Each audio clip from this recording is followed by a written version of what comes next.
The aroma of roast chicken and sage stuffing clung to the air, thick and inviting, a classic comfort in the Miller household's meticulously decorated dining room. Sunlight, softened by lace curtains, painted golden stripes across the polished mahogany table, making the crystal sparkle. It was a picture of domestic bliss, a scene straight from a magazine. At the head of the table, Thomas Miller boomed with laughter, his tie slightly askew, a picture of contented fatherhood. He carved another generous slice of chicken, his movements confident, catching Ilara's eye and winking. To anyone else, it would have seemed endearing. Across from him, nestled between her quiet mother, Sarah, and her boisterous younger brother, Leo, sat Ilara. Her smile was a fragile thing, stretched too thin, like porcelain about to crack. It didn't reach her eyes, which were wide and a little too bright, darting subtly around the room, taking in every detail. Her fingers, trembling almost imperceptibly, hovered just beneath the table's edge, her phone clutched tight in her clammy palm. On the screen, a single, desperate message blinked, "Please help me." It was a silent scream, a digital SOS launched into the void. The vibrant chatter around her, the clinking of glasses, Leo's animated storytelling, her aunt's gentle chiding, felt like a distant, muffled hum, a soundtrack to her escalating panic. The sheer normalcy of it all was suffocating. Leo, usually glued to his gaming console, was, for once, fully present. He was regaling the table with a wildly exaggerated tale of his soccer game, his voice bright and untroubled, punctuated by dramatic gestures with his fork. "And then BAM!" he exclaimed, nearly knocking over a water glass. "I swerved around him, just like this, and goal!"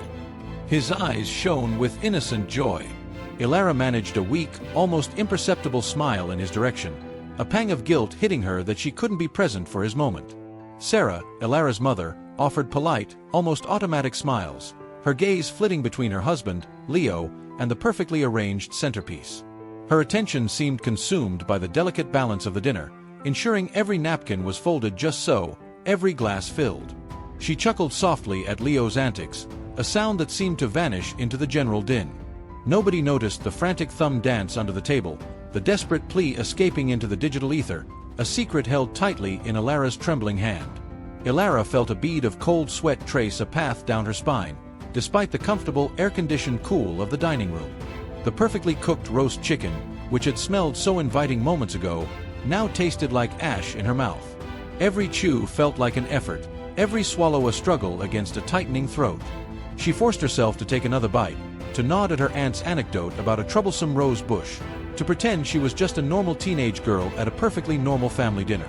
But her mind was miles away, hurtling through possibilities, calculating risks. The screen glowed, waiting. Waiting for a reply. Waiting for hope. Waiting for someone, anyone, to see beyond the porcelain smile. The silence, to her, was deafening. The sent confirmation on Ilara's phone was a tiny, cold comfort, a sliver of hope in the overwhelming clamor of the Miller family dinner. It was a digital whisper, a fragile thread in the vast web of the internet, her only tangible connection to a world beyond the polite smiles of this perfectly orchestrated evening. Her eyes darted discreetly around the polished mahogany table. Her mother, Sarah, was engaged in a hushed conversation with Aunt Carol about gardenias, her brow slightly furrowed with genuine interest. Ilara observed her mother, searching for any sign of understanding, any flicker of concern that might betray a deeper awareness of the silent drama unfolding. But there was nothing. Just the serene, almost placid expression of a woman entirely absorbed in suburban minutiae. Leo, bless his oblivious heart, was still holding court, passionately demonstrating a dramatic soccer tackle with his fork and a crumpled napkin, scattering invisible opponents across the pristine tablecloth. His energy was boundless, his joy infectious, and Ilara found a strange, bittersweet comfort in his innocent distraction. He was safe, untouched by the shadows that clung to her. Thomas, her father, remained at the head of the table, a benevolent patriarch. He listened to Leo's antics with an indulgent chuckle, a hand resting casually on Leo's shoulder, a gesture of paternal affection that seemed utterly genuine. He appeared utterly oblivious to Ilara's silent distress, a pillar of normalcy, radiating an air of effortless command and contentment. But Ilara knew better. She knew the subtle shifts, the almost imperceptible changes in his demeanor that spoke volumes to her, and only her. Her gaze lingered on his profile, on the slight tremor of his jaw when he smiled, a flicker of something beneath the surface that only she seemed to catch. He was a master of illusion, and she, his reluctant apprentice. The person she had texted was her older cousin, Chloe. Miles away at college, Chloe was her last, best hope. She was the only one Ilara trusted enough, the only one who might believe her. Chloe was fiercely independent, a free spirit who had always encouraged Ilara to think for herself. She was the lifeline Ilara desperately needed. A tiny, almost imperceptible vibration jolted Ilara's hand, sending a shockwave through her arm. Her heart leaped, a frantic bird trapped in a cage. Her breath hitched. Chloe had responded. A wave of desperate relief washed over her, so potent it almost made her sway. She's there. She saw it. But as Ilara tried to pull her phone closer, just enough to glimpse the message, a sudden, jarring movement disrupted the fragile calm. Leo, in the midst of another dramatic soccer demonstration, leaned forward too quickly, his elbow catching the edge of a water glass. It teetered precariously, threatening to spill. "Whoa there, champion!" Thomas's voice cut through the air, sharp but still laced with paternal amusement. He reached out swiftly to steady the glass, his large hand brushing against Leo's arm. But his head, which had been turned towards Leo, swiveled almost imperceptibly. His eyes, momentarily leaving Leo, snapped directly to Ilara. His smile, which had been so wide and indulgent just moments before, faded slightly, just a fraction. It was a subtle shift, barely noticeable to anyone else, but to Ilara, it was a sudden drop in temperature, a chilling recognition. His gaze, usually warm and paternal, held a new, piercing intensity, scrutinizing her, dissecting her. The brief, terrifying eye contact lasted only a second, maybe two, but in that moment, Ilara felt utterly exposed, as if he had seen straight through her, straight into the desperate plea on her phone. "Everything all right, Ilara?" Thomas's voice cut through the dinner hum, seemingly gentle, yet edged with an unmistakable probe. His eyes, usually warm, bore into her now, a laser focus scrutinizing every nuance of her expression, searching for the crack in her porcelain smile. He leaned forward slightly, his posture relaxed, but his gaze unyielding, a silent accusation. Ilara froze, her hand still clutching her phone beneath the table, Chloe's urgent message a frantic pulse against her palm. Her heart pounded, threatening to explode through her chest. She forced her porcelain smile wider, the muscles in her cheeks aching. "Just enjoying dinner, Dad," she replied, her voice a little too high, a thin veil over the raw fear churning within her. She hated how easily the lie spilled out, how readily she reverted to the compliant daughter he expected. Thomas held her gaze for a beat longer, a flicker of something colder, more calculating passing through his eyes before his expression softened. It wasn't anger, it was a quiet assessment, like a predator sizing up its prey. He seemed to absorb every detail of her reaction. Sarah, sensing the subtle shift in the atmosphere, quickly interjected, her voice a soft bridge. "Ilara, darling, pass the rolls, please." The mundane request was a desperate reprieve. As Ilara reached for the breadbasket, her fingers brushing against the warm crust, she managed to subtly angle her phone, stealing a quick, furtive glance at the screen. Chloe's message was short, urgent. "Who? Where?" Her cousin's alarm screamed through the text. Ilara's mind raced, desperate to formulate a reply. But before she could even begin to type, Thomas leaned back, a seemingly casual movement that felt loaded with unspoken meaning. His hand moved to the table, his fingers beginning a slow, rhythmic tapping against the polished wood. Tap, tap, tap. The sound was quiet, but to Ilara, it was a menacing drumbeat. His eyes, unblinking, never left hers. They followed her every movement. A chilling realization washed over Ilara, cold and undeniable. He knew. He didn't know what she had texted, or to whom, but he knew she was trying to reach out. His casual, "Everything all right?" hadn't been a question, it had been a confirmation. He was testing her, playing with her, asserting his dominance.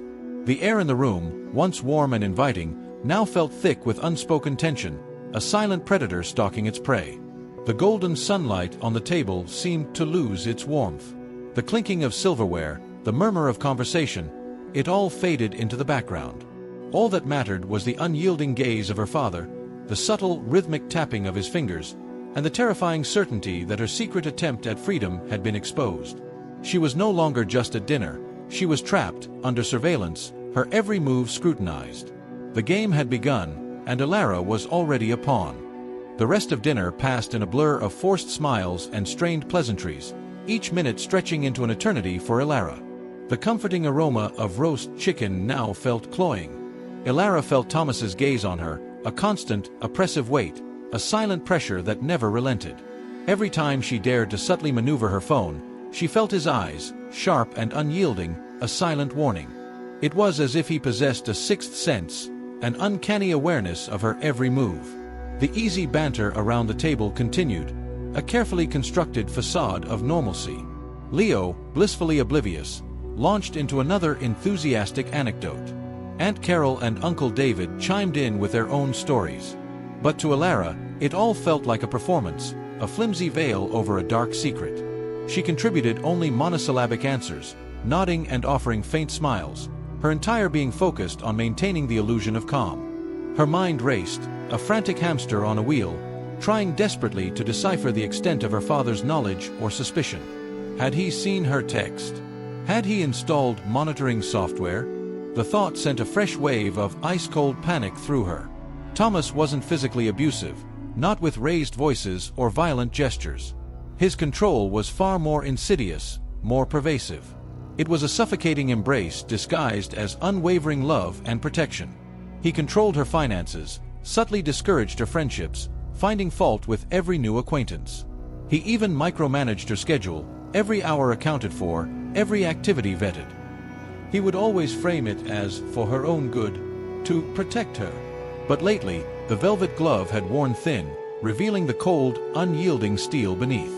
A few weeks ago, a seemingly innocuous incident had crystallized this terrifying reality. She had made a new friend, Mark, in chemistry. He had texted her an invitation to a study group. The next day, her phone had suddenly gone broken. Thomas had declared it beyond repair, promising a new one. The new phone, when it arrived, was identical, yet subtly different. Mark's number was nowhere in her contacts. Any attempt to re-add him resulted in an immediate number-blocked notification. He had a way of isolating her, cutting her off from anyone who might offer a different perspective.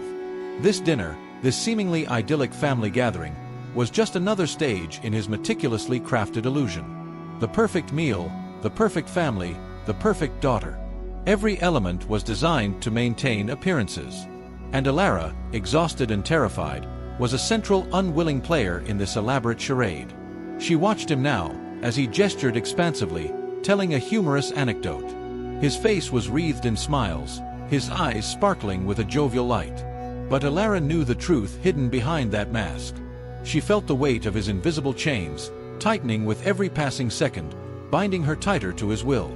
The very air in the room seemed to constrict around her, making it harder to breathe. She yearned for the privacy of her room, for the chance to text Chloe again, to scream into the void, to shatter this suffocating illusion. But for now, she was trapped, a silent prisoner at her own family dinner, the clinking of glasses and the sound of laughter echoing the terrifying hollowness of her unspoken plea. As soon as the last remnants of dessert were cleared and the adults migrated to the living room for coffee, Elara saw her chance. "I'm feeling a sudden headache," she announced, her voice pitched just right. Her mother, Sarah, gave a sympathetic nod. Thomas, however, paused at the archway, his back to her, and gave a barely perceptible, almost imperious tilt of his head. He didn't turn, but Elara felt his silent acknowledgement, a tiny, chilling tremor in the air. She bolted for her room, moving with a desperate urgency. The heavy oak door seemed to offer sanctuary. She twisted the lock with trembling fingers, the click echoing loudly in the sudden quiet. It was a small act of defiance. Her hands fumbled for her phone, pulling it from the secret pocket she'd sewn into her skirt. The screen, which had felt like a beacon earlier, now seemed to mock her with its silence. She swiped it on, her heart leaping as she saw a flurry of unread messages from Chloe. Chloe's texts were a cascade of worried questions. "Elara, are you okay? What's going on? Who is it? Please, text me back. Call me as soon as you can." Seeing her cousin's name, her fear for Elara pouring out, was like a cool balm on her raw nerves. Chloe, always so sharp, had clearly understood the urgency of that single help text. Elara's fingers flew across the keyboard, a desperate need to explain. "Can't talk," she typed rapidly. He's here. At dinner. Watching me. She paused, her breath catching, forcing herself to write the most dangerous truth. It's Dad. She hit send, the confirmation feeling like a hot brand against her skin. The tremor running through her wasn't just fear, it was a desperate plea. A moment later, the phone rang, startling her. It was Chloe. Ilara hesitated, glancing wildly at her door, a primal fear of being overheard. But the need to speak, to hear a friendly voice, was overwhelming. She pressed answer, holding the phone tightly to her ear. Ilara! Oh my God, Ilara! Chloe's voice, usually so calm, was laced with panic, a raw mix of fear and fierce protectiveness. What do you mean, it's Dad? Is he hurting you? Are you safe? What's happening? Not exactly, Ilara whispered, her voice barely audible, glancing at her locked door. He's everywhere, Chloe. He knows I tried to text for help. I can feel him watching me. He knows. The words tumbled out, a confession she had bottled up for months. He controls everything. Every little thing. My friends, my schedule, my life. It's like I'm in a cage, but no one else can see the bars. Chloe's voice softened then, a deliberate effort to project calm, but the urgency remained. Ilara, honey, listen to me. You need to get out of there. Is there anyone else? Can you trust Mom? Really trust her? Ilara's gaze drifted to a framed photo on her nightstand, a younger Sarah, smiling faintly beside a beaming Thomas.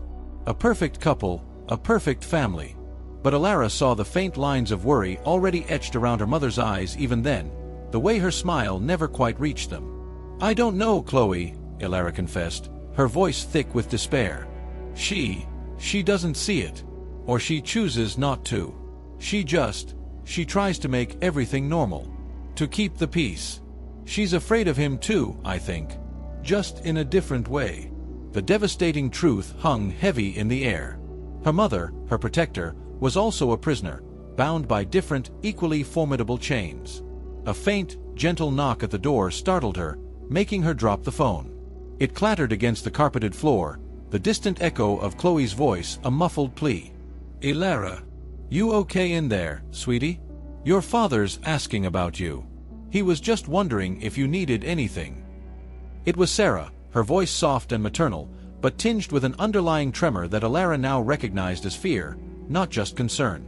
The sound of her mother's voice, coupled with the chilling mention of Thomas, sent a fresh wave of panic washing over Ilara. He was already checking on her. He was already tightening the noose.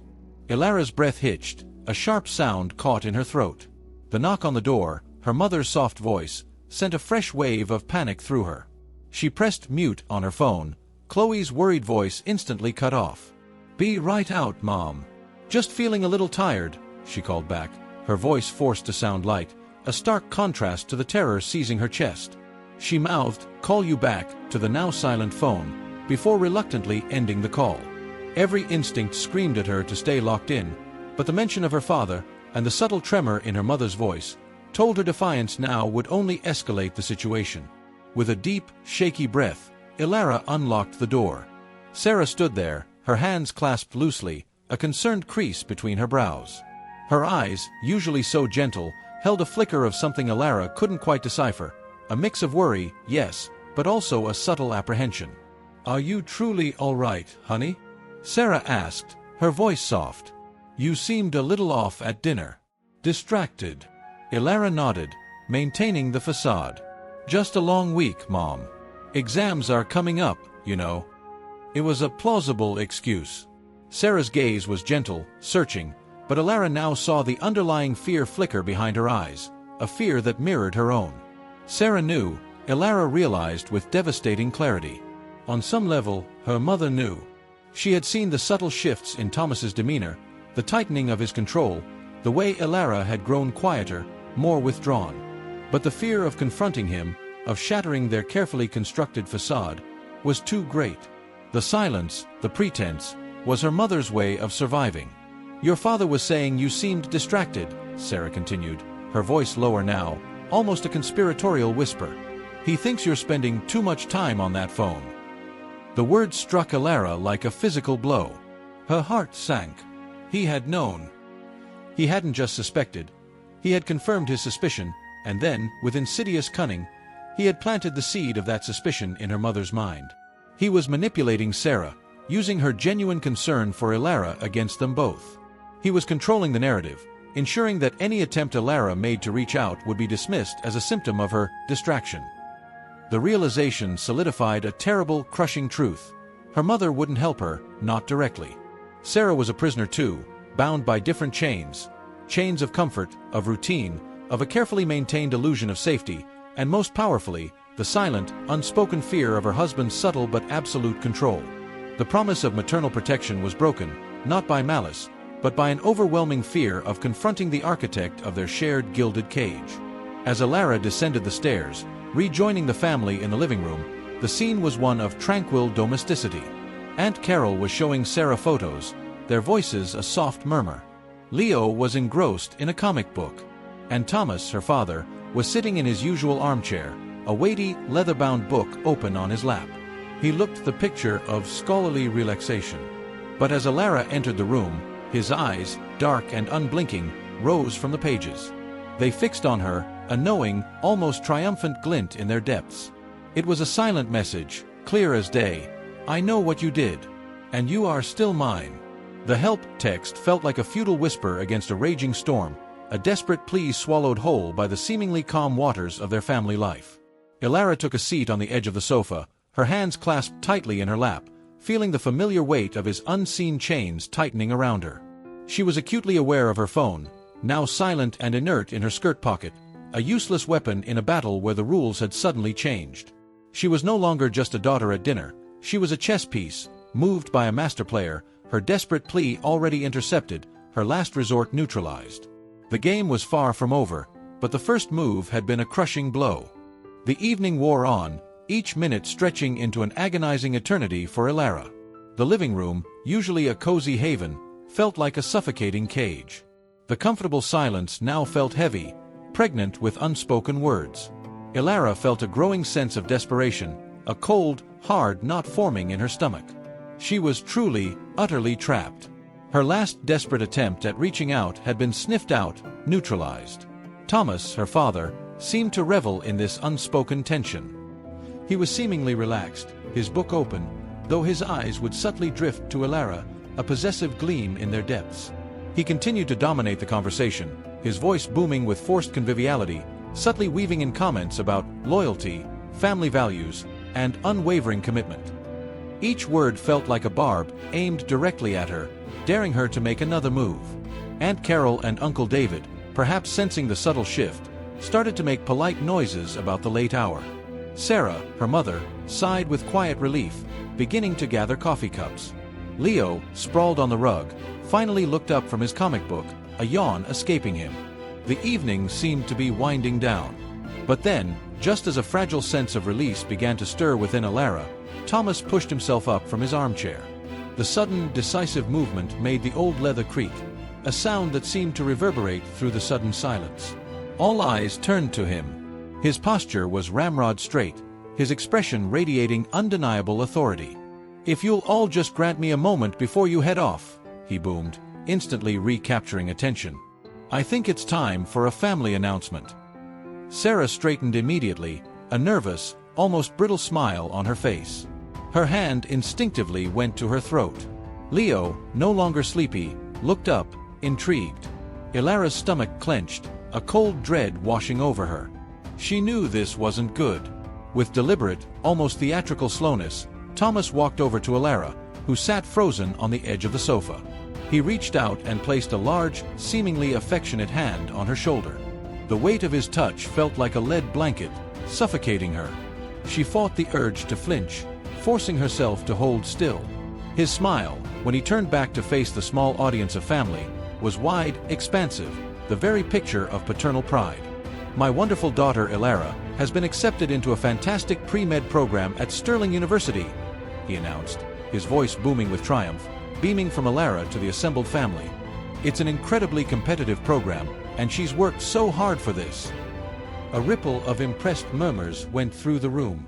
And she's decided to accept their offer, of course, Thomas continued, tightening his grip on Ilara's shoulder slightly. But more importantly, she's decided that with such a demanding course of study ahead, she needs to focus fully on her academics. So, we've agreed that we'll be limiting her outside distractions, including her phone use, to ensure her success. A small sacrifice for a brilliant future, wouldn't you agree? A wave of nausea washed over Ilara, so potent it threatened to overwhelm her. Sterling University was 2 states away. She had never even applied there. Not once. Her dream was to study literature, to write. This wasn't her decision. This was his decision, presented as hers, disguised as an opportunity. This was his plan, unveiled with chilling precision. To isolate her completely, under the guise of opportunity, to remove every potential avenue of escape or communication.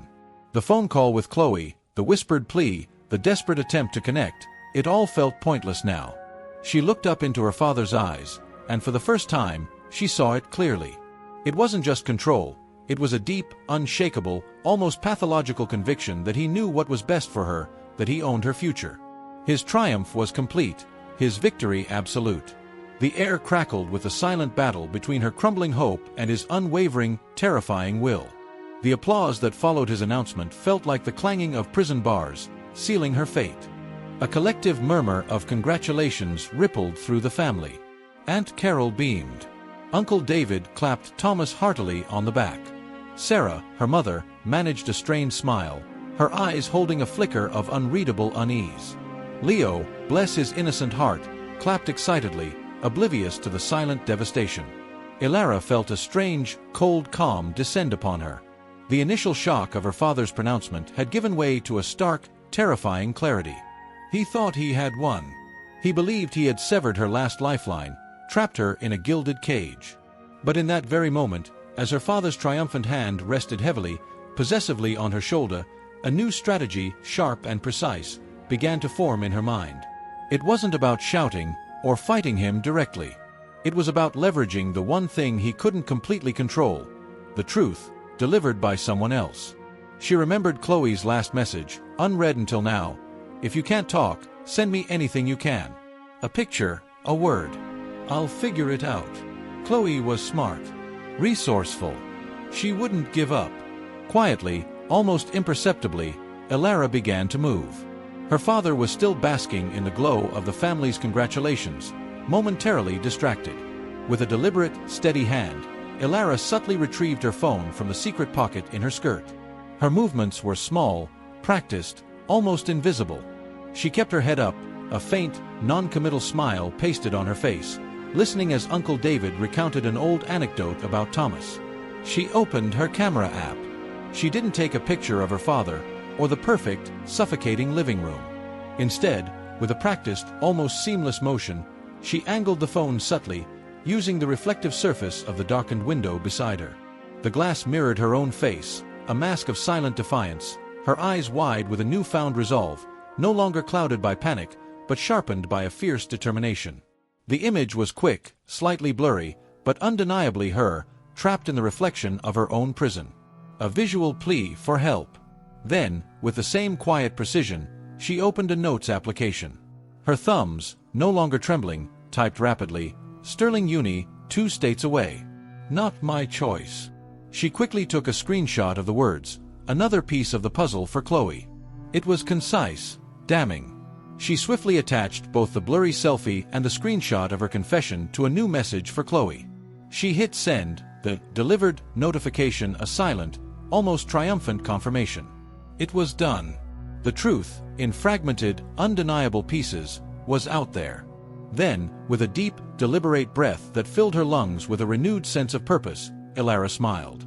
It wasn't the fragile porcelain smile from earlier, nor the forced pleasantry she'd worn throughout dinner. This was a real smile, cold and sharp, like honed steel. It was a smile that didn't reach her eyes, but conveyed a profound shift. "Thank you, Dad," she said, her voice clear and steady, devoid of the tremor that had haunted her all evening. She looked him directly in the eye, meeting his gaze without flinching. "I know you only want what's best for me." His grip on her shoulder tightened almost imperceptibly, a subtle assertion of his dominance. But she met his gaze, a silent promise burning in her eyes that this was far from over. He might believe he had won this battle, but the war for her freedom had just truly begun. Chloe now had the pieces. And Alara, for the first time in a long time, felt a flicker of genuine power ignite within her. A different kind of help was coming. What would you have done in Alara's place? Let me know in the comments. I'd love to hear your thoughts.